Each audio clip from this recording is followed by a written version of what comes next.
गमो ह्रस्वादच गमुड़ नित्यम। पेन दीजिए थोड़ा। यह पाणिनीय अष्टाध्यायी का 8वें अध्याय के तीसरे पाद का 32 नंबर सूत्र है। ये कहता है ह्रस्वात् परो योगम तदंतम यत्पदम तस्मात् परस्याचो गमुट। ह्रस्वात् परो, ह्रस्व अत परो, ह्रस्व अत से परे, गम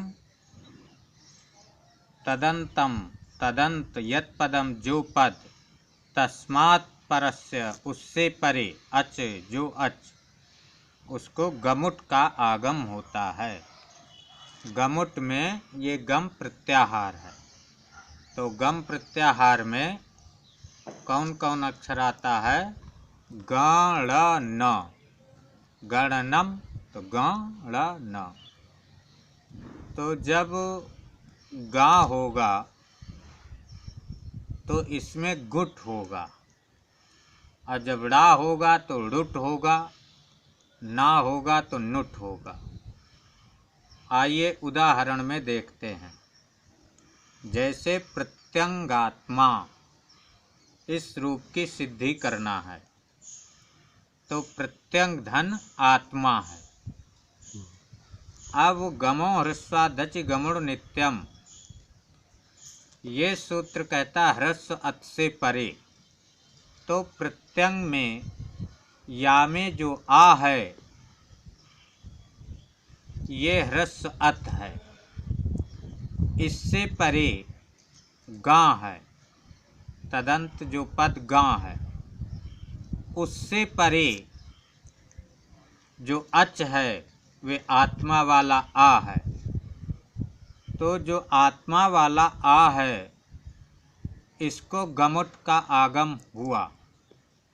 किस सूत्र से? गमो ह्रस्वादच गमुड़ नित्यम।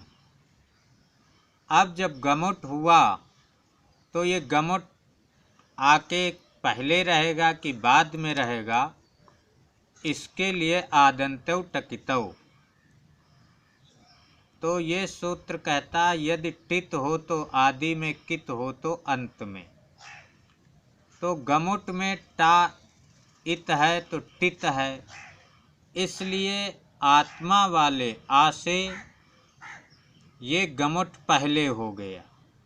तो यहाँ प्रत्यंग में गा है तो इसलिए गुट हुआ। ऊटा के इत संज्ञा, तस्य लोपा से लोप।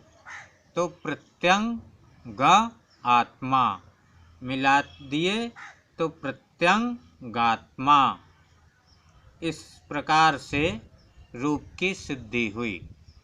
अब सुगण ईसः, सुगण धन ईसः।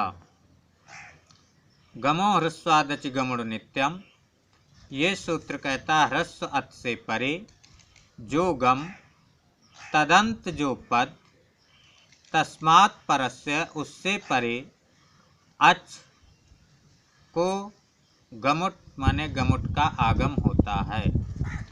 तो यहाँ पर सुगण धन ईसा है तो गा में जो आ है ये ह्रस्व आकार है, इससे परे ड़ा है, और ड़ा से परे ईसा वाली ई है, इसलिए ई को गमुट का आगम हुआ। आदंतव टकितव, ये सूत्र से ई से पहले गमुट हुआ। तो जब ई से पहले हुआ, यहाँ पर सुगण में ड़ा है तो रुट हुआ। रुट में ऊटा की संज्ञा तस्य लोपा से लोप।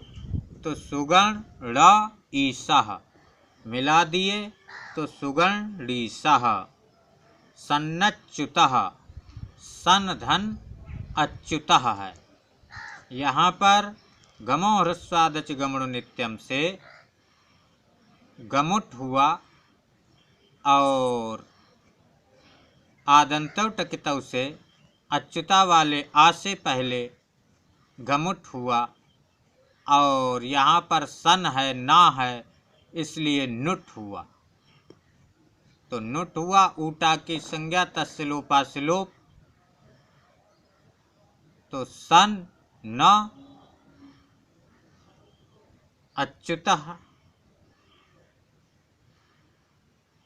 तो जब मिला दिए तो सन ना में आ मिल गया, तो सन्नच्युतः। इस प्रकार से रूप की सिद्धि हुई।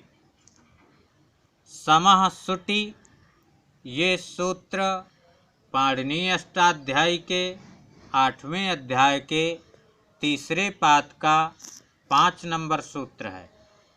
ये सूत्र कहता है समो रूह सुटि, सम के मकार को रूह होता है सुट परे होने पर। अत्रानुनासिकः पूर्वस्य तु वा। अत ये सूत्र पाणिनीय अष्टाध्यायी के 8वें अध्याय के तीसरे पाद का 2 नंबर सूत्र है। अत्र यहाँ पर रू प्रकरणे, रू के प्रकरण में, रूह पूर्वस्य, रू के पूर्व, अनुनासिको वा, अनुनासिक होता है विकल्प से। वा माने विकल्प, तो यानी अनुनासिक होता तो है लेकिन विकल्प से होता है। अनुनासिकात् परो अनुस्वारः। ये सूत्र पाणिनीय अष्टाध्यायी के 8वें अध्याय के तीसरे नंबर पाद का 4था नंबर सूत्र है। ये कहता है अनुनासिकम विहाय रूह पूर्वस्मात् परो अनुस्वारागमः। अनुनासिकम विहाय, अनुनासिक को छोड़ करके, रूह पूर्वस्मात्, रू के पूर्व से, पर अनुस्वार आगमा, पर अनुस्वार का आगम होता है। खर्वसानयोर विसर्जनीयः, खरि अवसाने च पदान्तस्य रेफस्य विसर्गः। खर्वसानयोर विसर्जनीयः। ये सूत्र पाणिनीय अष्टाध्यायी के 1 अध्याय तीसरे पाद का 15 नंबर सूत्र है। ये कहता खरि अवसाने च पदान्तस्य रेफस्य विसर्गा।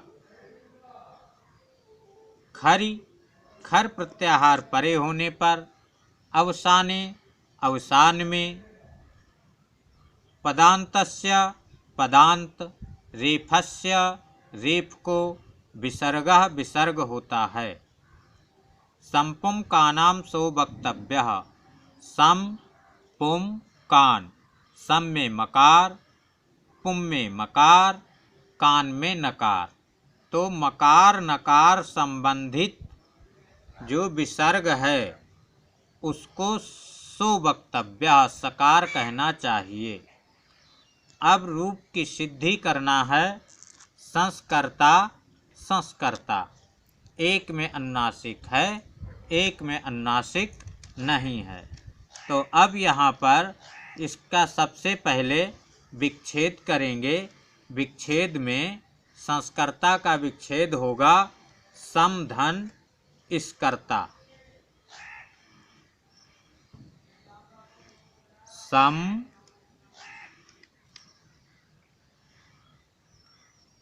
धन इसकर्ता। अब यहाँ पर समासुट कहता है कि सम के मकार को रू होता है। तो ये सम है तो सम में क्या है, मकार है। इस मकार को समासुटि से रू हुआ। कब हुआ, जब कहता सुट परे होने पर। तो सुट क्या परे हुए है, इस कर्ता वाला सा, ये सुट परे हुए है, इसलिए माँ को रू हो गया। तो क्या बन गया, सरु इसकर्ता, धन इसकर्ता।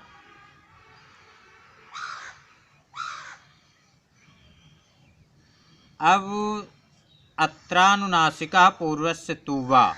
ये कहता अत्र, यहाँ पर रू प्रकरणे, रू के प्रकरण में, रू पूर्वस्य, रू के पूर्व को अनुनासिकः, अनुनासिक होता है विकल्प से।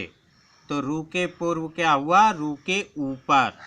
तो रू के ऊपर जो चंद्र बिंदी जैसी होती है, चंद्रमा जैसे आकार का, उसको अनुनासिक बोलते हैं। तो ये विकल्प से हुआ। तो स, रू और इसी के ऊपर, रू के ऊपर ये अनुनासिक हो गया। आगे इस कर्ता, ये विकल्प से करता है। तो एक तरफ तो स, रू, इस कर्ता, ऐसा रूप बना। अब अनुनासिकात् परो अनुस्वारः, ये कहता अनुनासिकम विहाय, यानी जो ये चंद्र बिंदी जैसी रखी गई है, इसको छोड़ करके, अनुनासिक को छोड़ करके, रूह पूर्वस्मात्, रू के पूर्व, अनुस्वारागमः, अनुस्वार का आगम होता है। तो रू के जो अनुनासिक जैसा रखा गया है, ठीक इसी के ऊपर अनुस्वार रख दिए। तो जब अनुस्वार रख दिए तो स, रू और इसके ऊपर ये अनुस्वार हो गया। धन इस कर्ता, इधर क्योंकि ये तो विकल्प से करता नहीं है, तो इसलिए इधर भी अनुस्वार हो जाएगा, इस कर्ता।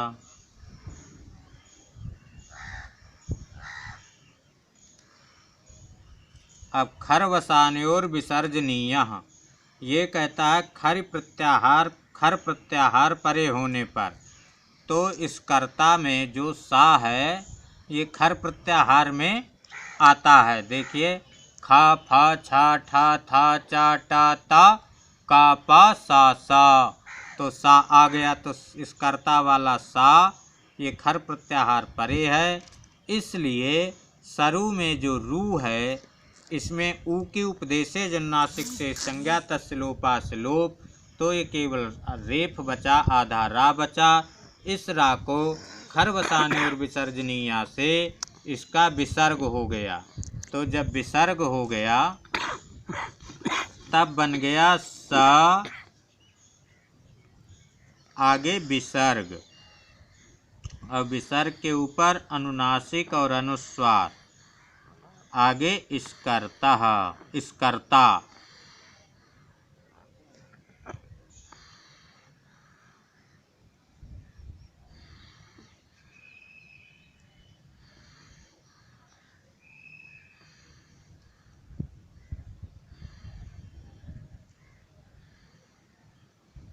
इस प्रकार से रूप बन गया।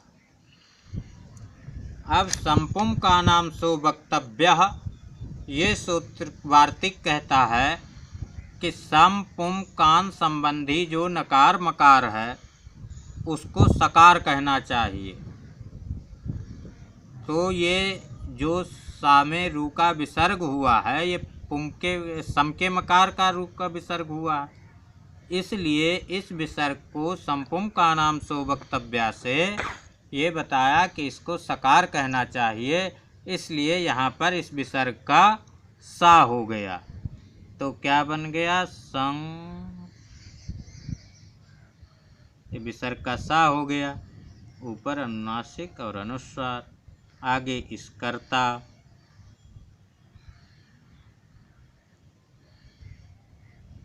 और इधर भी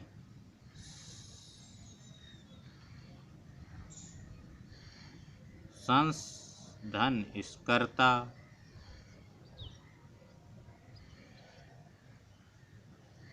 अधीनम परेण संयोज्यम से इसको मिला दिए तो बन गया संस्कर्ता।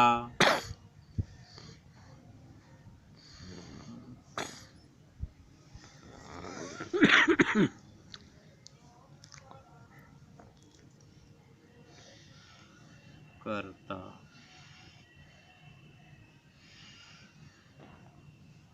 इधर भी ये ऐसे बन गया, इधर केवल अनुनासिक नहीं रहेगा और तो सब वही है।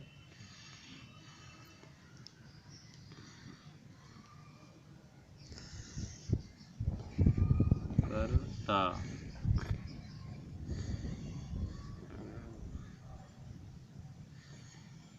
इस प्रकार से संस्कर्ता संस्कर्ता दोनों रूपों की सिद्धि हुई।